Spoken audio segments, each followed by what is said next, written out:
Welcome back. Today we will be looking at exercise 4D, finding the rule for a linear relationship in our linear relationships chapter.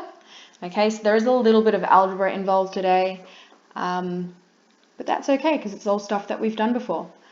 So the gradient of a line, and I did introduce this in the last exercise back in 4C, the gradient of a line can be found by m equals rise over run, or there's a little formula there, okay? When we're given 2 points on the line, y2 take y1 over x2 take x1, where x1, y1 is a point and x2, y2 is a point on the line, okay? So there's your first point and your second point. Please remember that C is the y-intercept. It's the last thing that we'll solve for, and we do need to do that algebraically. So I've got 3 examples for you today. We'll jump straight in. We're going to find a rule for the line which passes through the point. So the first step is to find the gradient. M equals rise over run. Okay, I'm going to label this point as my first and this point as my second. Okay, so y2, the y value here, and I'll write that down, maybe I'll get rid of the m. Okay, so here I've got x1, y1, and here I've got x2, y2. All right, you can label it any which way that you like. So we get m equals, using this formula here,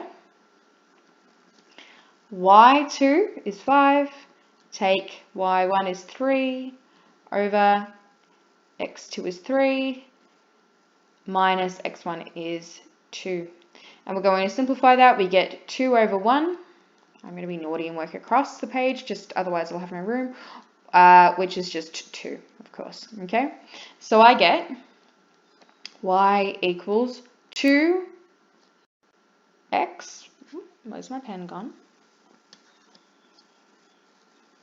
2x plus c. And now I need to solve for c.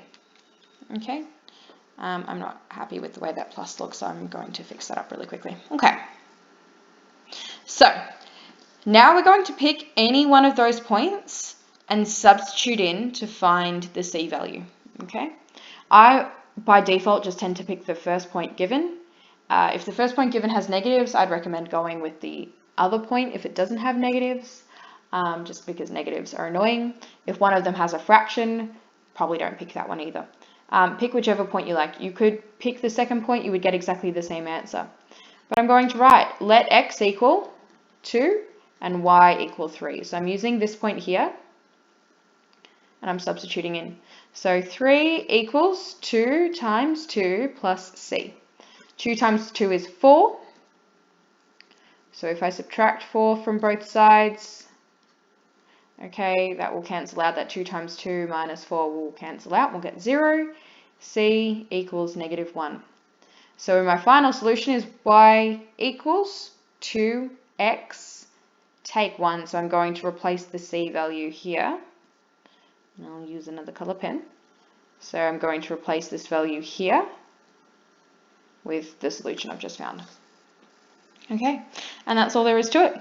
We'll try another. Repetition is the best way to get good at mathematics.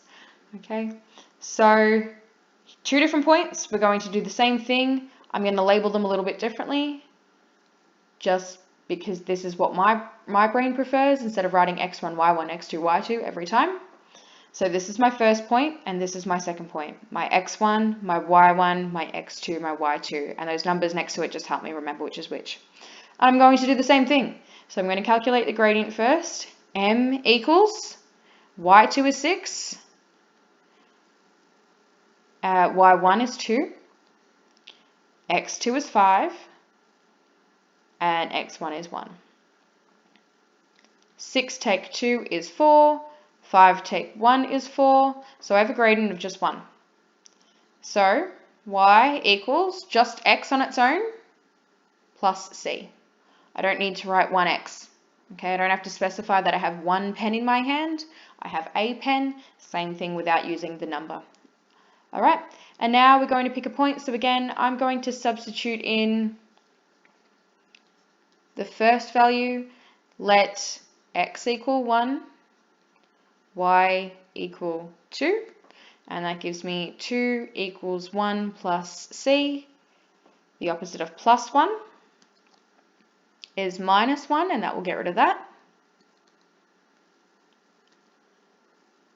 So 2 take 1 is 1, c equals 1. Therefore, or so, y equals x plus 1. Okay. Last example now, some bigger numbers, and that's okay. I'm going to label them the same way as I did as in part B. And I wrote the letter B instead of writing the number 2. Okay. So my first point, my second point. Again, the gradient first, m equals, y2 is 1, y1 is 7, over x2 is negative 4, minus x1 is negative 14. So when you subtract a negative number, it's the same as adding. Okay, so I like to write that like this. So I just sort of indicate, okay, that's now a plus. So 2 negatives make a plus. And we'll simplify. Please work down your page. I just don't have enough room on my slide. So 1 take 7 is negative 6. And negative 4 plus 14 is 10, which simplifies to negative 3/5. Okay, so y equals negative 3/5 x plus c. Annoying now because we have a fraction in there, but that's okay. We can still make it work. I'm going to, it doesn't really matter. I'm going to pick the second point this time just because the numbers are smaller and therefore they might be easier to work with. They might not, but I'm going to use them anyway. So I'm going to let this time, and again, you can pick either point, you'll get the same line. Let x equal negative 4 and y equal 1. So we're picking points that we know are on the line. We get 1 equals negative 3/5 times negative 4 plus c. Now, when we're multiplying fractions, this is the same as saying times negative 4 over 1.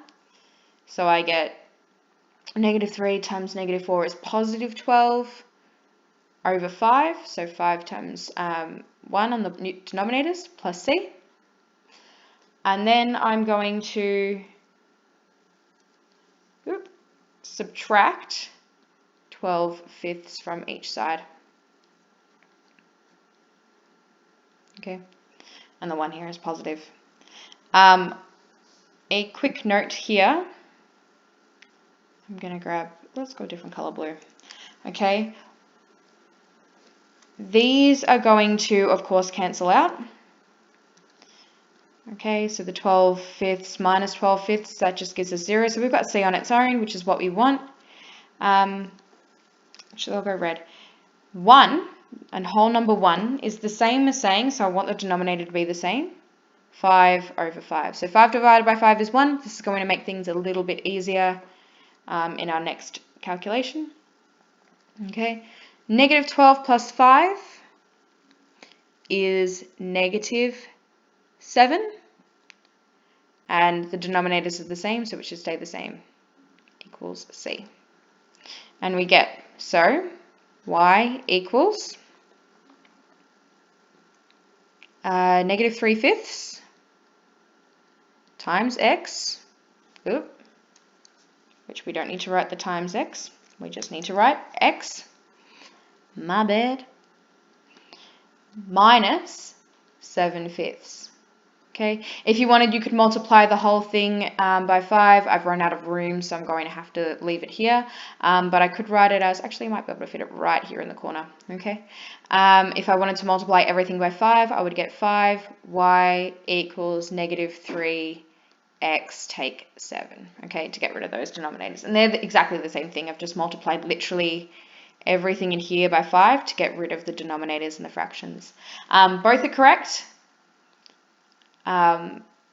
You can pick and choose which you like, but there's 3 different examples. Of course, the last one's always going to be the hardest. As always, if you need help with the work, guys, let me know, ask questions, but they're pretty much all going to be the same thing. Good luck.